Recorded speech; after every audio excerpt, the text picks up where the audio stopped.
2026வது வருஷம் துலாம் ராசிக்கு இந்த குரு பெயர்ச்சி எப்படி இருக்குன்னு பார்க்குறோங்க. குரு எங்கே பார்க்குறாருன்னா துலாம் ராசிக்கு 2, 4, 6வது வீட்டை பார்க்குறாரு. துலாம் ராசிக்கு எந்த வீட்டில் குரு சஞ்சாரம் பண்ணுறாருன்னா துலாம் ராசியிலேருந்து 10வது வீட்டில் சஞ்சாரம் பண்ணுறாரு. 10வது வீடுன்றது எல்லாருக்குமே தெரியும். இந்த 10வது வீடுன்றது ஈசனாரோ தலையோட்டில் இறந்துண்டு வாழ்ந்ததும் அப்படின்னு சொல்லுவாங்க. குரு 10ல் சஞ்சாரம் பண்ண பொழுது சிவபெருமானே காசியில மண்டை ஓட்டுல யாசகம் பெற்றார் அப்படின்னு சொல்லப்படுகிறது. அதான் 10ல் குரு சஞ்சாரம் பண்ணால் அந்த மாதிரியான ஒரு சூழ்நிலைகள் வரும்.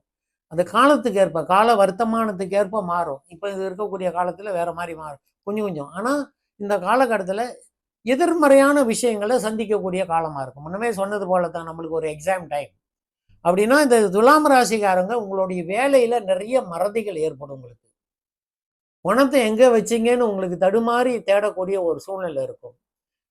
மறதிகள்னா பெரிய பெரிய எதிர்மறையான விஷயங்களை கொடுக்கக்கூடிய அளவுக்கு மறதிகள் உங்களுக்கு வாழ்க்கையில் இருக்கும்.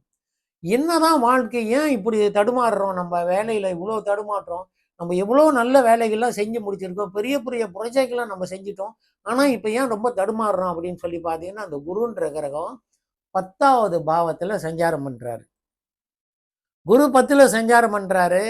சனி பகவான் 6வது பாவத்தில். சனியினால் பெருசாக உங்களுக்கு கெடுதல் கிடையாது. 6ல் சனி சஞ்சாரம் பண்ணால் 4ல் நின்னாலும் வெற்றி. எப்படியும் நீங்கள் ஜெயிக்கிறீங்க, நீங்கள் வெளில தான் போகிறீங்க. ஆனால் இந்த குரு 10ல் இருக்கிறதுனால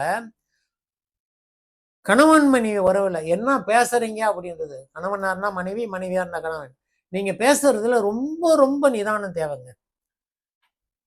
தீயினால் சுட்ட புண்ணாரும் ஆறாதே நாவினால் சுட்டபடு. இந்த வார்த்தையை விட்டுட்டோம்னா அந்த வடு மாறாமல் இருக்கும் அப்படின்னு சொல்றாங்க. அதில் கொஞ்சம் கவனமாக இருக்கணும் துலாம் ராசிக்காரங்க. இன்வெஸ்ட்மெண்ட், உங்களுக்கு முதலீடு பண்ண போறீங்க. தெரியாத விஷயங்கள்ல, தெரியாத தொழில்ல, தெரியாத இடத்துல முதலீடு பண்றத தவிர்த்துருங்க. நல்லா தெரிஞ்சு நீங்க இப்ப என்ன செய்யறீங்களோ, ஆங்கிலத்தில் சொன்னா inspect your operation every day by your self.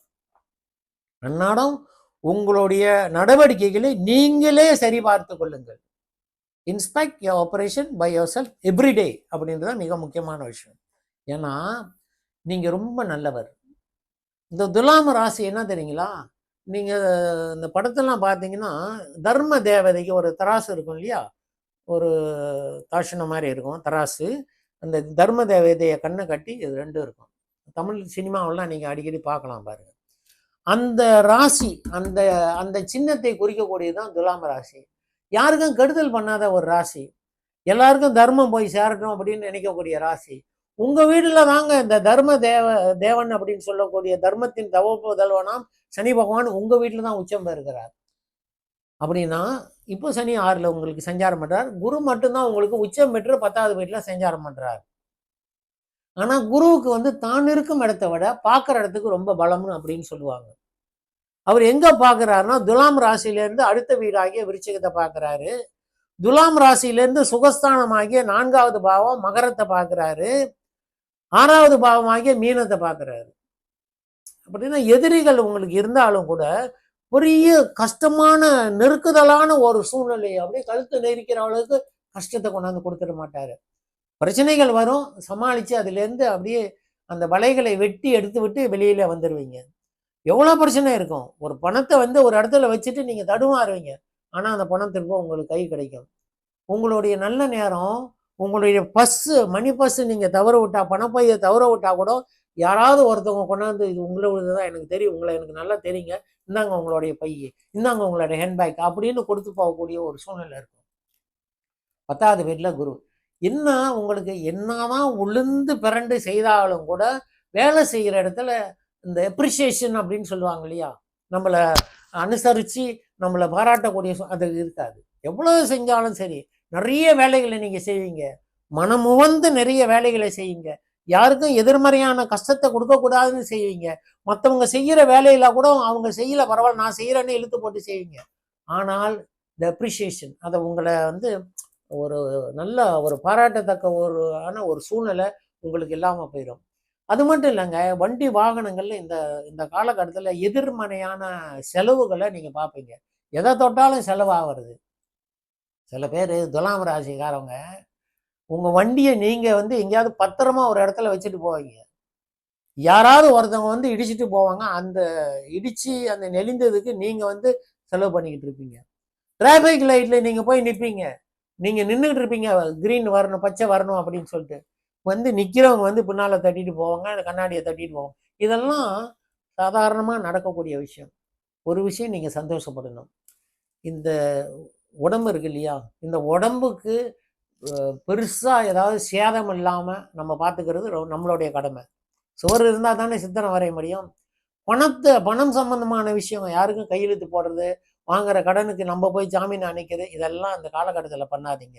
நீங்கள பேங்க்ல கூட வேலை செய்யலாங்க. பேங்க்ல வேலை செய்யலாம், நீங்க மருத்துவராக இருக்கலாம். ஆனா உங்களுடைய தொழில் தர்மத்தை விட்டு நீங்க இப்போ விலகாதீங்க. பேங்க்ல இருக்காங்க, ஒரு ஏதோ ஒரு வகையில பணம் ஷார்ட் ஆகுது, நம்ம போட்டு சரி கட்டலாம் அப்படின்றத வந்து பண்ணாதீங்க. இந்த காலகட்டத்தில் எதுவுமே அந்த மாதிரி ஒரு ஒரு குறுக்கு வழியான ஒரு விஷயங்களை இந்த காலகட்டத்தில் பண்ணாதீங்க. எல்லாம் நேர் வழியில பண்ணுங்க, உங்களுக்கு நிச்சயமாக வெற்றி கிடைக்கும். ஏன்னா இந்த குரு அடுத்த பயிற்சியிலங்க 2027 6வது மாதம் போல லாபகாண்டமாகிய 11வது வீட்டுக்கு வருவார். குரு 11க்கு வந்தாருன்னா அவர் கொடுக்கறத யாராலும் தடுக்க முடியாது. இப்போ இந்த ஒரு வருஷ காலம் உங்களுக்கு எக்ஸாம் டைம், பரீட்சை, சோதனை காலம். மிகப்பெரிய ஒரு தார்மீகமான வெற்றியை பெறுவதற்கு கடினமாக உழைக்கக்கூடிய காலம். வேலை, உத்தியோகம், தொழில், குடும்ப சம்பந்தமான சூழ்நிலை, பெரியவங்களுக்கு அவங்களுக்கு உடல்நல சம்பந்தமான விஷயம், அதுக்கு நிறைய பணம் செலவு பண்றது. இப்படி செலவு பண்ணாலும் கூட உங்களுக்கு நல்ல பேர் இல்லாம போறது, உங்களுடைய உடல்நிலையிலேயே இந்த காலகட்டத்தில் தொய்வான ஒரு சூழ்நிலை, இதெல்லாம் துலாம் ராசிக்காரங்களுக்கு நடந்து கொண்டிருக்கிறது. ஆனா தர்மம் தன்னுடைய கடமையை சரியா செய்யுங்க. தர்மத்தின் வழி செல்ல செல்ல கர்மத்தின் வழி குறையும் அப்படின்னா துலாம ராசிக்கு பொருந்துங்க. இந்த துலாம ராசி என்ன தெரியுங்களா, எல்லாருக்கும் கொடுத்து வாழ்ந்த ஒரு ராசி, கொடுக்கதற்கென்றே பிறந்த ஒரு ராசி. இங்கிட்டு பார்த்தீங்கன்னா கும்பராசி அப்படி ஒன்று இருக்கு. ஆனா துலாம் ராசி மற்றவங்களுக்குன்னு கொடுப்பதற்கென்றே ஒரு பிறந்தது. தங்களுடைய வாழ்க்கையை கூட மற்றவங்களுக்காக வேண்டி அர்ப்பணிச்சு கொள்வாங்க. நான் ஒரு விஷயம் சொல்றேங்க, துலாம் ராசியில பிறந்த பெண்கள் எத்தனையோ பேர் இந்த வாழ்க்கை எனக்கு தேவையா, லெட் மீ கெட் டிவோர்ஸ், நான் வந்து வியாகாரத்தை பண்ணிட்டு போயிடலாம் அப்படின்னு நினைப்பீங்க. ஆனா நீங்க பண்ணல. ஏன் பண்ணல? இல்ல, குடும்பம் இருக்கிறது, குழந்தை இருக்கிறது. நம்ம போயிட்டா கணவனோட சூழ்நிலை என்ன, சரி ஏதோ பேசிட்டு போறாங்க, நம்ம வந்து ஒரு பக்கம் அப்படியே சமாளிச்சுக்கிட்டு இருப்போம், இந்த வாழ்க்கை நமக்கு எப்படிதான் அமைஞ்சிருக்கிறது அப்படின்னு தார்மீகமாக நீங்க வாழக்கூடிய வாழ்க்கையை ஏற்றுக்கொள்ளக்கூடிய ஒரு காலகட்டத்தில் நீங்க வாழ்ந்துகிட்டு இருக்கிறீங்க. துலாம் ராசி. துலாம் ராசி யாருடைய ராசி தெரியுங்களா? அது ஒரு சுக்கிரனுடைய ராசி. எல்லாருக்கும் கொடுத்த ஒரு ராசி. மகாலட்சுமியும் பெருமாளும் போய் கடன் வாங்கின ஒரு ராசி துலாம் ராசிங்க. குபேரனுக்கு அந்த வீட்டுல இருந்து தான் ஒரு கடனை வந்து பரிவர்த்தனை பண்ணினார்னு சொல்லப்படுகிறது புராணங்கள்ல. அப்படி ஒரு சிறந்த ராசியாகத்தான் சொல்லப்படுகிறது. இந்த துலாம ராசிக்கு ராசியாதிபதி யாருன்னு பாத்தீங்கன்னா சுக்கிரனுங்க. பொன் பொருள் ஆடை ஆபரணம் சேர்க்க அந்தஸ்து புகழ் செல்வாக்கு கௌரவம் உயர்ந்த இடத்துல சாப்பிடுறது போகாதி சம்பந்தமான விஷயங்கள் உடலியல் ரீதியான சந்தோஷங்களை கொடுக்கக்கூடியது. படுக்க சுகம் சப்தர மஞ்சத்துல துயில் பண்ணக்கூடிய, துயில்னா தூக்கம், தூங்கக்கூடிய ஒரு வசதிகளை வாய்ப்புகளை எல்லாம் கொடுக்கிறவர் இந்த சுக்கிரன் தான். அந்த சுக்கிரனுக்கு எதிர்மறையான ஒரு கிரகம் குரு. குரு வந்து 10ல சஞ்சாரம் பண்றாரு. அவர் சஞ்சாரம் பண்ணார்னா இந்த மாதிரியான விஷயங்கள்ல எதிர்மறையான பலன்களை கொஞ்சம் கொடுப்பாரு. ஒரு எக்ஸாம் மாதிரி. ஆனா அதுல இருந்து மீண்டு வருவீங்களா? கண்டிப்பா மீண்டு வருவீங்க. என்ன செய்யலாம்? துலாம் ராசிக்காரவங்களுக்கு ராசியாதிபதி சுக்கிரன். உங்களுக்கு ரத்தினங்கள் ஏதாவது நீங்க அணியணும்னு சொன்னா, கட்டாயம் எல்லாம் கிடையாது. அணியணும் அப்படின்னு நினைச்சீங்கன்னா ஒரு விஷயத்த நல்லா நினைச்சீங்க.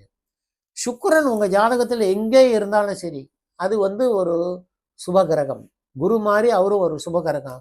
அவரு அசுர குரு, குரு வந்து தேவகுரு. அதனால துலாம் ராசிக்காரவங்களுக்கு 100% எங்க சுக்கிரன் இருந்தாலும் சரி, அவர் 12ல உங்களுக்கு கன்னியா ராசியில போய் நீச்சமா இருந்தாலும் கூட உங்களுக்கு துலாம் ராசிக்காரவங்களுக்கு வைரம் கண்டிப்பாக வேலை செய்யும். வைரத்துக்கு பிரதியாக முன்னெல்லாம் வந்து நேச்சுரலா ஜிர்கான் அப்படின்னு சொல்லக்கூடிய கல் கிடைச்சு, அமெரிக்கன் டைமண்ட் அப்படின்னு சொல்லி இப்பெல்லாம் போட்டுட்டு இருக்காங்கல்ல, அதெல்லாம் ஒண்ணுமே பிரயோஜனம் இல்லைங்க. பூமியிலேருந்து விளையணும். இப்போ வேற வந்து இந்த காலகட்டத்தில் இந்த 2026 வருஷத்துல லேப் குரோன் டைமண்ட் அப்படின்னு வந்திருக்கு. லேப்ல வந்து வைரத்தை வளர்த்து அந்த வைரத்தை உண்டாக்கி அதை கொடுக்குறாங்க. இந்த கடவுள் எப்படி தெரியுங்களா, நம்மளோட வாழ்க்கையில நம்மளால கணிக்க முடியாத சில விஷயத்தை இந்த பூமியில கொடுத்திருக்காரு. கனிம வளங்கள் இயற்கையாக ஆயிரம் ஆண்டுகளுக்கு முன்னால கரிப்பாலங்கள்லாம் வந்து பூமியில அமிழ்ந்து பூமியோட உஷ்ணத்தினால அப்படியே அமிழ்ந்து போயிட்டு வைரங்களாக பரிணமித்திருக்கிறது அப்படின்னு தான் சொல்றோம். அதனாலதான் அந்த காலகட்டத்தில் மூக்குத்தி வைர கம்மல்லாம் அணிஞ்சிருந்தா அடுப்பங்கரையில வேலை செய்யும் போது பத்திரமா வேலை செய்யும். ஏன்னா நெருப்புல விழுந்துச்சுன்னா அது கரியா மாறிடும் அப்படின்னா, நல்ல ஹீட், ஹை ஹீட்ல வெலாசிட்டி ஆஃப் ஹீட்ல இருந்தால் வைரம் வந்து கார்பனா மாறிடும், கரியா மாறிடும். அதனால வைரம் வந்து பூமியிலேருந்து எடுக்கப்பட்டதா இருக்கணும். சின்ன வைரமா இருந்தாலும் சரி. இந்த துலாம் ராசிக்காரங்களுக்கு வைரம் ஏற்புடையது. சரி, இந்த காலகட்டத்தில் உங்களுக்கு குரு 10வது வீட்டில் சஞ்சாரம் பண்ணாரு, அவரை கொஞ்சம் சாந்தப்படுத்தணும். என்ன பண்ணலாம்? சிட்ரின் அப்படின்னு சொல்லக்கூடிய ஒரு பிரேஸ்லெட் இருக்குங்க. இந்த மாதிரி குருவினுடைய ஆதிக்கம் பெற்றது, புஷ்பராக வகையை சேர்ந்தது. இதை வந்து நீங்க வாங்கி அணியலாம். சரி, இதெல்லாத்தையும் தாண்டி இதெல்லாம் வேணாங்க, விட்டுவோம். நம்ம வந்து ருத்ராட்சம் அணியலாம் அப்படின்னு சொல்லி முடிவு பண்ணிட்டீங்கன்னா, இந்த துலாம் ராசிக்காரங்களுக்கு 1 முகம், 6 முகம், 13 முகம், 14 முகம், இந்த 4 வகையான ருத்ராட்சங்கள்ல மிக சிறந்தது இந்த துலாம் ராசிக்காரங்களுக்கு பார்த்தீங்கன்னா 14 முக ருத்ராட்சங்கள். இந்த 14 முக ருத்ராட்சம் அப்படின்றது தடைகளை அகற்றி திடீர் தனப்பிராப்தியை கொடுத்து, செல்வ செழிப்பினை கொடுத்து, மனசுல சாந்தியும் சமாதானத்தையும் கொடுக்கக்கூடியது 14 முக ருத்ராட்சம். சும்மா சாதாரணமாக வெளியில கட்டி அணியலாம். இப்படி உங்க ஜாதகத்துக்கு சொல்லப்படுகிறது. வாழக்கூடிய காலகட்டத்தில் துலாம் ராசி நீங்க ரொம்ப இன்னசென்ட் அப்படின்னு சொன்னா உங்களுக்கு தான் அது பொருந்தும். உங்க ராசிக்கு வாழக்கூடிய காலகட்டத்தில் வெற்றி, புகழ், கீர்த்தி, செல்வாக்கோடு நல்லபடியாக வாழ்க்கையில நீங்க வாழ வேண்டும் என்று எல்லாம் வல்ல அந்த பெருமானை வாழ்த்தி நிறைவு செய்கின்றேன். லோக சமஸ்தா சுகினோ பவந்து.